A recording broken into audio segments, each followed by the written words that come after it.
Matheus Pereira. Matheus Pereira, o craque da Toca da Raposa, hoje é visto como um dos melhores meias do país e para alguns o melhor. Não é à toa que seu nome é altamente vinculado à seleção brasileira. Vemos hoje o mesmo desfilar seu futebol. No entanto, mal sabem as pessoas que o mesmo teve que dar uma volta inspiradora para voltar a sorrir. Por isso, hoje iremos falar sobre a história não contada sobre Matheus Pereira. Peço que já deixem seu like e se inscreva no canal para ajudar. Nascido em Belo Horizonte no dia 5 de maio de 1996, Matheus Pereira desde cedo já teve que enfrentar as barreiras que a vida coloca na sua frente. Aos 2 anos, a então criança foi internada no hospital com pneumonia, que os médicos não conseguiam curar. No entanto, em meio a esse caos, seu pai deu a ele um presente que faria os mesmos se tornarem insuperáveis: uma bola de futebol. Meu corpo não reagia aos antibióticos. Na nossa família, quando relembram aquelas semanas de angústia e orações, dizem que eu fiquei entre a vida e a morte, e que só escorreguei para o lado da vida porque certa tarde meu pai apareceu com um lado de uma bola de futebol, e ela me encheu de energia que eu precisava para sarar. A família se mudou para o governador Valadares, os pais e os 5 filhos. A tentativa de melhorar a vida não deu certo, e o pai se mudou para Portugal. A mãe seguiu o mesmo caminho. Um ano depois, os 5 filhos permaneceram em Belo Horizonte com a avó surda e muda. Eu era um menino de 11 anos. Meus pais tinham se mudado para Lisboa e minha educação dali para frente seria a responsabilidade de uma senhora de idade que não falava e nem ouvia. Para completar, uns tios meus que também moravam ali eram envolvidos com o tráfico de drogas. No entanto, a mãe de Matheus Pereira retorna ao Brasil e veio buscar do seu filho para ir rumo a Portugal. Mesmo sendo ilegais, a imigração permitiu que a família entrasse em solo europeu. Em Lisboa, o então garoto de 13 anos treinou por 2 anos ilegalmente, sem poder disputar partidas. Aos 15, conseguiu visto e assinou o primeiro contrato com o Sporting de Lisboa. Perto disso, os pais se separaram e Matheus foi morar no CT. O jogador vinha atuando pelo time principal do Sporting, mas se mostrava pouco comprometido. Matheus contou que escapou de um teste de antidoping, mas que o Sporting perdeu a paciência com sua rebeldia. O jogador foi emprestado ao Chaves pela equipe de Lisboa. O mesmo teve 27 jogos e 6 gols. Pelo GD Chaves, a equipe que tinha acabado de subir mesmo teve que um bom desempenho, ajudando a equipe a terminar em sexto na Liga Portuguesa daquela temporada. Após deixar o Chaves, o Matheus Pereira foi emprestado ao Nuremberg da Alemanha. Mesmo jogando por uma equipe que lutava contra o rebaixamento, o mesmo foi eleito um dos melhores jogadores jovens daquela Bundesliga. O mesmo estava pronto para voltar ao Sporting, porém o mesmo novamente é emprestado. A sensação do mundo estar contra ele era forte. Aquela dificuldade de respirar, aquela sensação de se sentir um inútil, aquela sensação de que o mesmo tendo suas conquistas e mesmo não sendo firmado em lugar nenhum, a tristeza, o fracasso estavam correndo cada pedaço do corpo do jovem. O mesmo não desistia e decide aproveitar aquela chance como a única. Assim, chegando ao West Bromwich da Inglaterra para jogar na segunda divisão. Por lá, o mesmo consegue o acesso à Premier League, viveu ótima fase, era o melhor momento da carreira. Por lá, também conheceu um anjo, o croata Krominovic. O croata falava português, já que havia tido uma passagem pelo Benfica. O jogador sempre o ajudava, mesmo que eles disputassem posição. Diferente do campo, a sua vida pessoal não estava fácil. Só uma coisa me incomodava: a relação com a minha família estava ruim, e para manter o foco na carreira e ter paz, eu tive que tomar uma decisão muito difícil: me afastar de vez dos meus pais. Paramos de nos falar, cortei todos os contatos. Nas 2 temporadas, eu fui destaque do West Bromwich, performei com uma regularidade que nunca havia tido, mas isso não impediu que a equipe voltasse para a segunda divisão. Era o tempo da pandemia da Covid e os clubes resolveram segurar os investimentos. Apareceu uma proposta absurda do Al Hilal da Arábia Saudita e eu me mudei mais uma vez. Matheus se mudou para a Arábia Saudita junto da esposa, mas as coisas não ocorreram como desejava, mesmo com um alto salário que passou a receber, segundo o jogador, porque ficou distante da comunidade cristã que convivia na Inglaterra.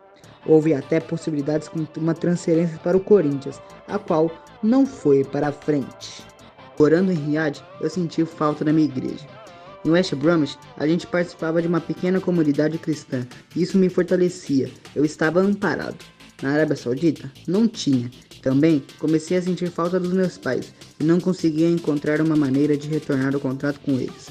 Então, um dia eu acordei e a escuridão tinha se instalado na minha alma novamente. Minha esposa fez com que pôde, ela foi guerreira, nunca saiu do meu lado e fez bem em chamar um amigo meu para ficar comigo o tempo todo, ser meu motorista na Arábia Saudita. Mas não adiantava. Primeiro, tentando algum alento, nós começamos a ir para Portugal em todas as folgas. A gente ficava na praia, revia uns amigos e me erguia e desabava de novo quando regressava a Riad. Depois, achei que seria uma boa ideia voltar a beber muito. Quem sabe embriagado eu esqueça um pouco de mim? Claro que eu piorei. E piorava ainda mais quando a ressaca passava e me sentia culpado pelo que eu fazia comigo e por não conseguir melhorar. Se existiam estrelas mesmo no céu nublado, como disse o Luiz Castro, elas estavam apagadas para mim. A minha vida era uma repetição que eu não suportava mais. Pedi para sair do Al Hilal sem saber aonde ir. Naquela altura eu não queria ir mais para lugar nenhum. Eu não queria nada. Não tinha mais prazer em nada. Não prestava para nada. Eu era um nada. Já tinha desistido de jogar futebol.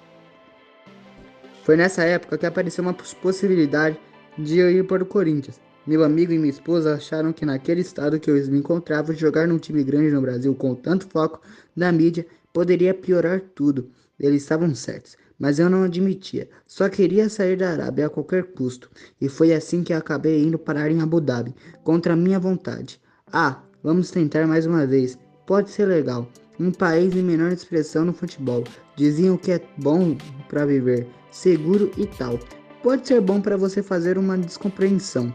O ser humano sempre tem esperança, sempre acha que vai dar certo, não é? Eu já conhecia aquele filme. Antes de qualquer coisa, eu me conhecia, sabia o tamanho da minha dor e passei a ter o medo de onde ele estava me levando. O clube era o Al Wahda, que colocou a gente para morar num hotel de luxo, um apartamento do 19º andar. Até hoje a minha esposa disse que a vista de lá de cima era linda. Eu não lembro de ter olhado algum dia para ela. Para mim era tudo escuridão e desespero. Eu estava cansado de lutar. Estava cansado de ficar cansado. Eu queria me livrar de tanto sofrimento que eu nem entendia de onde vinha. Tinha noite que eu bebia 3 garrafas de vinho. Treinei bêbado várias vezes e fiquei outras tantas internado no hospital com hipocalemia, tomando soro para tratar a falta de potássio no sangue, porque eu não me alimentava, só ingeria álcool. Lá, morava em um hotel com a esposa no 19º andar. Mateus conta que pensou em fazer o pior. Um dia, eu abri a janela do nosso apartamento com vista espetacular e só não me joguei porque o seu anjo da guarda me salvou. Sua esposa foi mais rápida. Ela o agarrou e puxou para dentro e a gente ficou um tempão chorando abraçado ali, no chão da sala, sabendo que não era o fim nem o meu e nem o do meu sofrimento. Aquela não seria a única vez que Mateus tentaria fazer esse ato. Numa noite de recaída em casa, eu peguei a chave do carro e saí correndo. Desci rápido pelo elevador, peguei o carro na garagem e dirigi feito doido. Não me importava o destino, desde que ele fosse o fim. Daí, toca o meu celular. Era a minha irmã mais nova. Já atendi, chorando. Eu não aguento mais. Me ajuda, pelo amor de Deus, eu quero me matar. Eu preciso me matar. Ela tinha me ligado para dividir comigo a notícia mais feliz da vida dela. Ela ia ser mãe. E eu ali estragando tudo que estivesse perto ou longe de mim. Nós conversamos bastante. A minha irmã disse que o bebê ia precisar de um tio craque que ensinasse ele ou ela a jogar bola. Isso me comoveu muito e me trouxe uma felicidade momentânea, que não foi o suficiente para silenciar aquele impulso de morte na minha cabeça. Tinha parado no estacionamento de uma lanchonete chamada Sheikh Shack, que ficou na praia de Abu Dhabi, para atender a minha irmã. Assim que desliguei o celular, eu desejava ir à ponte de Rudarizat e se eu me jogar dali, é isso, eu vou me jogar dessa ponte. Pronto, acabou, deu a partida e o carro não pegou. Tentou de novo, nada. Passei uns 10 minutos tentando fazer o carro funcionar e não conseguia. Insistir de todas as formas, mas não pegava. Parecia que tinha algo me travando. Até que minha esposa aparece, abre a porta do carro e me dá um abraço. Nessa noite, voltando para casa com ela, eu senti que foi o Espírito Santo que me segurou ali dentro do carro e que, de alguma maneira, seja pela ligação da minha irmã ou pela chave emperrada na ignição, Deus permanecia me guiando. Ainda assim, eu estava decidido a acabar com meus sofrimentos de outro jeito, abandonando o futebol. O mesmo, então, abandona o futebol, mas como diz o ditado, a esperança é a última que morre. Após ver um amistoso da seleção, o mesmo vê a sensação de voltar a jogar de volta. E para completar isso, uma proposta do seu time do coração chega. O Cruzeiro do seu ídolo Alex. O Cruzeiro que fazia sonhar. Em sua primeira temporada, o mesmo conviveu com lesões. No entanto, nessa estava voando. Não à toa, é um nome especulado pela seleção. O Cruzeiro vem rumo à janela forte, assim podendo nessa temporada ir em busca de títulos de expressão. Espero que Matheus Pereira mantenha o seu belo futebol para que possamos ver cada vez mais o seu belo futebol. E que história, hein? Você já tinha ouvido falar dela? Se não, o que achou? Eu sou o Lucas Henrique e até mais.